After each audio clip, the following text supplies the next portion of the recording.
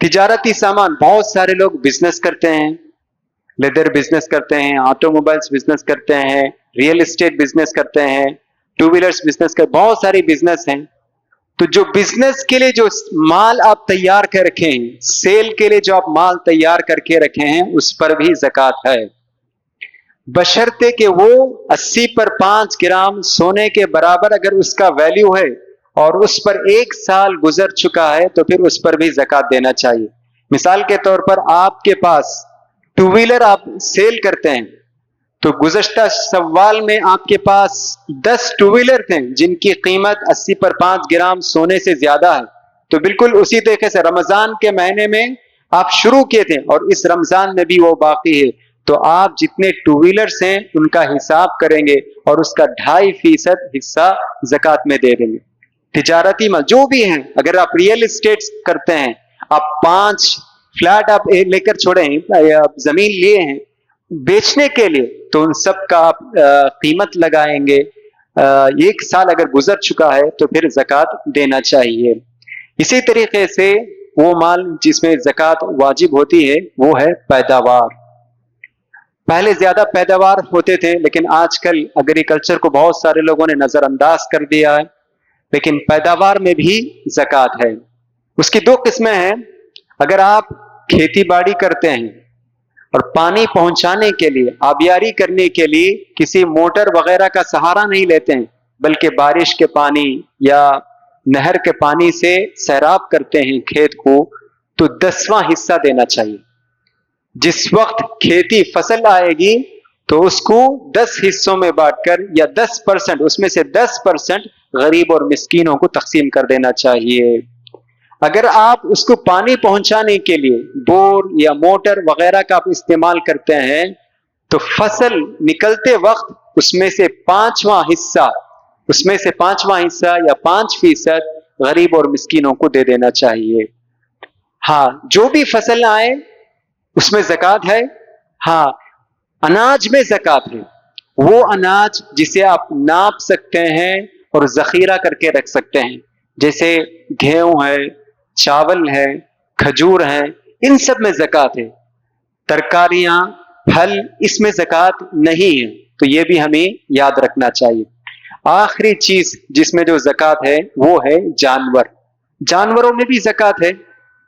اگر کوئی شخص جانور پالتا ہے، بکریاں پالتا ہے یا گائے پالتا ہے، گائے میں 1 گائے ہو تو کوئی زکوٰۃ نہیں، 30 گائے ہو جائیں تو پھر اس پر زکوٰۃ ہے. 1 بچڑا غریب کو دے دینا ہے. اسی طریقے سے بکرے میں بھی زکوٰۃ ہے. بکرے میں 1 ہے، 2 ہے، 3 ہے، 5 ہے، اس میں کوئی زکوٰۃ نہیں. لیکن جب 40 بکرے ہو جائیں تو پھر اس میں سے 1 بکرا زکوٰۃ میں دے دینا چاہیے. 40 سے 120 تک ایک ہی بکرا ہے. جب 120 سے بڑھ جائیں، 121 ہو جائیں تو 2 بکرے زکوٰۃ میں دینا چاہیے. اسی طریقے سے اگر کوئی شخص گائے، بکرا وغیرہ بزنس کرتا ہے، اس کے ذریعے سے بزنس کرتا ہے، جیسے ہم بقرعید کے موقع پر ہم دیکھتے ہیں، اگر بزنس کی نیت سے خریدا ہے اور 1 سال اس پر گزر چکا ہے اور اس کی ویلیو 80 پر 5 گرام سونے کے برابر ہے، تو پھر اس پر بھی زکوٰۃ واجب ہو جائے گی. تو یہ دونوں صورتیں ہمیں یاد رکھنا چاہیے. تو یہ زکوٰۃ کے کچھ اہم باتیں تھی، تو میں آپ کو بتانے کی میں کوشش کر رہا تھا. اسی طریقے سے ہمیں ایک اہم بات کی طرف بھی میں یہاں اشارہ کرنا چاہتا ہوں. دیکھیے، زکوٰۃ ہر آدمی کو ہم نہیں دے سکتے ہیں. صدقہ یہ ہر آدمی جسے ہم چاہیں ہم دے سکتے ہیں. آج کل ہم دیکھتے ہیں اس کو بھی زکوٰۃ دے دو، اس کو بھی زکوٰۃ نہیں. زکوٰۃ جو ہے اللہ تعالیٰ قرآن مجید میں کن کن کو زکوٰۃ دینا چاہیے ان کی اللہ تعالیٰ فہرست بیان کرتا ہے. انہی کو ہم زکوٰۃ دے سکتے ہیں، ان کے علاوہ کسی اور کو نہیں. اللہ تعالیٰ فرماتا ہے 8 قسم کے لوگ ہیں، 8 قسم کے لوگ ہیں، ان 8 لوگوں میں زکوٰۃ کا پیسہ تقسیم کر سکتے ہیں، یا ان 8 لوگوں میں سے کسی ایک آدمی کو بھی ہم دے سکتے ہیں. لیکن ان 8 آدمیوں کو چھوڑ کر ہم اپنے من پسند کے آدمی کو زکوٰۃ نہیں دے سکتے ہیں. تو اللہ تعالیٰ ان 8 قسم کے لوگوں کی تفصیل اللہ تعالیٰ اس آیت میں بیان کرتا ہے. اللہ فرماتا ہے انما الصدقات للفقراء والمساکین. دیکھیے اللہ تعالیٰ انما سے شروع کرتا ہے. انما عربی زبان میں اس کا معنی ہے حصر کے لیے آتا ہے. مطلب یہ کہ وہی، جیسے اللہ ہم کہتے ہیں انما انا بشر، کہ اللہ تعالیٰ قرآن میں فرماتا ہے نبی کریم صلی اللہ علیہ وسلم کے بارے میں کہہ دو کہ میں ایک انسان ہی ہوں. تو اس کا مطلب یہ ہے کہ زکوٰۃ انہی 8 لوگوں ہی میں ہم تقسیم کر سکتے ہیں. اپنے من پسند کسی اور کو ہم زکوٰۃ کا پیسہ نہیں دے سکتے ہیں. تو پہلے جو کیٹیگری ہے وہ ہے فقیر. فقیروں کو ہم زکوٰۃ دے سکتے ہیں. فقیر کا معنی یہ ہے کہ وہ شخص جس کے پاس نہ رہنے کے لیے بھی کوئی جگہ، کوئی گھر نہیں، اور کھانے کے لیے بھی کوئی انتظام نہیں، تو ایسے آدمی کو ہم زکوٰۃ کا پیسہ دے سکتے ہیں. دوسرا یہ ہے کہ مسکین، انما الصدقات للفقراء والمساکین، مسکینوں کو بھی ہم زکوٰۃ دے سکتے ہیں. مسکین کا مطلب یہ ہے کہ اس کے پاس کچھ نہ کچھ ہے لیکن ناکافی ہے. گھر ہے لیکن کھانے کا کوئی انتظام نہیں، گھر بھی ہے لیکن کھانے کا کچھ انتظام ہے، کچھ انتظام نہیں، تو ایسے لوگوں کو بھی ہم زکوٰۃ کا پیسہ دے سکتے ہیں. والمساکین والعاملین علیہا، اور زکوٰۃ کا پیسہ ان لوگوں کو بھی ہم دے سکتے ہیں جو زکوٰۃ کا پیسہ کلیکٹ کر کے لے آتے ہیں، وصول کر کے لے آتے ہیں، ایسے لوگوں کو بھی ہم زکوٰۃ کا پیسہ ہم دے سکتے ہیں. اس سے معلوم ہوتا ہے کہ زکوٰۃ ایک اجتماعی نظام ہے. زکوٰۃ انفرادی طور پر دینا نہیں ہے بلکہ ایک اجتماعی نظام ہے. ایک بیت المال ہونا چاہیے جس میں سارے لوگ اپنا زکوٰۃ کا پیسہ جمع کریں، پھر اس کے ذریعے سے بیت المال کے ذریعے سے ہم غربا اور مساکین میں مال کو تقسیم کرنا چاہیے. تو اللہ تعالیٰ فرماتا ہے جو زکوٰۃ وصول کر کے لے آتے ہیں ہم ان کو بھی زکوٰۃ کے پیسے میں سے مال دے سکتے ہیں. والمؤلفۃ قلوبہم، دلوں کو جوڑنے کے لیے ایسے لوگوں کو بھی زکوٰۃ کا پیسہ دے سکتے ہیں. دلوں کو جوڑنے کا مطلب کیا ہے؟ وہ شخص جو اسلام قبول کر چکا ہے، ابھی اس کے مزید ثابت قدمی کے لیے اگر ہم اس کو پیسہ دینا چاہتے ہیں تو دے سکتے ہیں. یا وہ شخص جو اسلام سے بہت قریب ہے، بس وہ کچھ احسان کی امید رکھ رہا ہے، تو ایسے لوگوں پر بھی ہم زکوٰۃ کا پیسہ، ایسے لوگوں کو بھی ہم زکوٰۃ کا پیسہ ہم دے سکتے ہیں. والمؤلفۃ قلوبہم وفی الرقاب، غلاموں کو آزاد کرنے کے لیے. رسول اللہ صلی اللہ علیہ وسلم کے زمانے میں لوگ، انسان بھی غلام ہوتے تھے، تو غلاموں کو آزاد کرنے کے لیے بھی زکوٰۃ کا پیسہ دے سکتے تھے. لیکن آج کل کے زمانے میں غلاموں کا کوئی نظام نہیں، تو اس کے بدلے میں ہم قیدیوں کو آزاد کرنے کے لیے زکوٰۃ کا پیسہ استعمال کر سکتے ہیں. وہ قیدی جو معصوم ہیں، سالوں سالوں سے جیل میں پڑے ہوئے ہیں، ان کا مقدمہ لڑنے کے لیے پیسے نہیں ہیں، تو ایسے صورت میں ہم زکوٰۃ کا پیسہ استعمال کر کے ان کے لیے ہم استعمال کر سکتے ہیں. وفی الرقاب والغارمین، مقروض، وہ شخص جو قرض کے تلے دبا ہوا ہے، قرض ادا کرنے کی طاقت اور سکت اس کے اندر نہیں ہے، پہلے ہی سے گھر بار دیکھنا ہے، گھر فیملی سنبھالنا ہے، اور اس کے ساتھ ساتھ قرض بھی ہے، قرض ادا کرنے کی سکت، صلاحیت، طاقت اس میں نہیں ہے، تو ایسے لوگوں کو بھی زکوٰۃ کے فنڈ میں سے ہم مدد کر سکتے ہیں. والغارمین وفی سبیل اللہ، اللہ کے راستے میں. بہت سارے لوگوں نے اس کے معنی بتایا کہ جہاد، اور بہت سارے لوگوں نے کہا دین کی تبلیغ وغیرہ. بہرحال آخر میں اللہ تعالیٰ فرماتا ہے وابن السبیل، مسافر جو لٹ چکا ہے، وہ مسافر جو کہیں اپنے علاقے میں بہت اچھا تھا، صاحب حیثیت بھی تھا، لیکن کہیں سفر کر رہا تھا، لٹ گیا یا کنگال ہو گیا، یا کوئی مسافر ہے جو غریب ہے، تو ایسے لوگوں کو بھی ہم زکوٰۃ کا پیسہ ہم دے سکتے ہیں. تو جب ہم زکوٰۃ کا پیسہ ہم دینا چاہتے ہیں تو ہم پہلے غور کریں، چیک کریں، دیکھیں کہ کیا جس آدمی کو ہم زکوٰۃ دینا چاہتے ہیں وہ ان 8 افراد میں سے ہے یا نہیں. اگر وہ ان 8 افراد میں سے ہے تو ہم اس کو زکوٰۃ دے سکتے ہیں. اگر وہ ان 8 افراد میں سے نہیں ہے تو پھر ہم غلط جگہ زکوٰۃ کا پیسہ دے رہے ہیں، تو کل اللہ کے پاس ہم جواب دہ ہوں گے. تو زکوٰۃ انہی 8 لوگوں کو دینا چاہیے. صدقہ اور خیرات آپ کو آزادی ہے، آپ جس کو چاہیں آپ زکوٰۃ دے سکتے ہیں. اسی طرح تو یہ ہے زکوٰۃ کی تفصیل. تو آخر میں ایک بات کہہ کر اپنی بات کو ختم کرتا ہوں. دیکھیے زکوٰۃ بہت اہم چیز ہے، اس کا رمضان سے کوئی تعلق نہیں، اگرچہ کہ بہت سارے لوگ رمضان میں دینے کی کوشش کرتے ہیں، جیسے ہی سال مکمل ہو جائے تو زکوٰۃ دینا چاہیے. شوال میں 1 سال ہو چکا ہے تو شوال میں زکوٰۃ دے دینی چاہیے، اسی طرح ذوالقعدہ میں اگر 1 سال مکمل ہو گیا تو ایک زکوٰۃ دے دینا چاہیے، اس میں دیر نہیں کرنا چاہیے. بہت سارے لوگ دیر کرتے ہیں، زکوٰۃ فرض ہو گئی ذوالقعدہ میں، رمضان تک ویٹ کرتے ہیں، انتظار کرتے ہیں. یہ غلط ہے، صحیح نہیں. ایک مرتبہ اللہ کے رسول صلی اللہ علیہ وسلم عصر کی نماز پڑھا رہے تھے، عصر کی نماز پڑھا رہے تھے، اور جیسے ہی نماز ختم ہوئی فوراً تیزی کے ساتھ اپنے گھر کی طرف نکلے. صحابہ کو تعجب ہوا، غیر معمولی کام ہے، ہمیشہ اللہ کے رسول صلی اللہ علیہ وسلم اس طرح نہیں کرتے ہیں. تو جب اللہ کے رسول صلی اللہ علیہ وسلم گھر سے واپس ہوئے تو صحابہ نے پوچھا کہ اللہ کے رسول آج آپ تیزی سے آپ گھر کی طرف نکلے، کیا بات ہے؟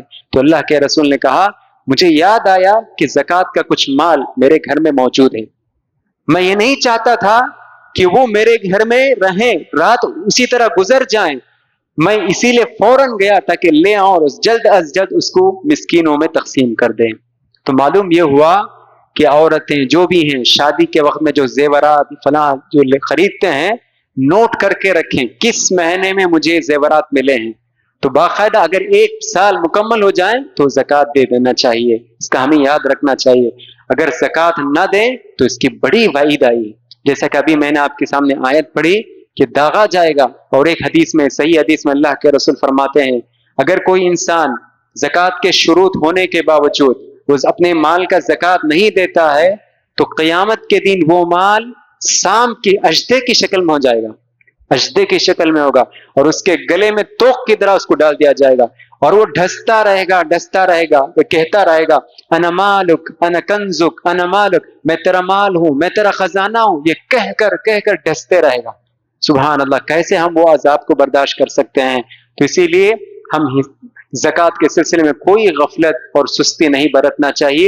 جب بھی زکوٰۃ فرض ہو جائیں تو فوراً جلد از جلد اس کو دینے کی ہمیں کوشش کرنی چاہیے.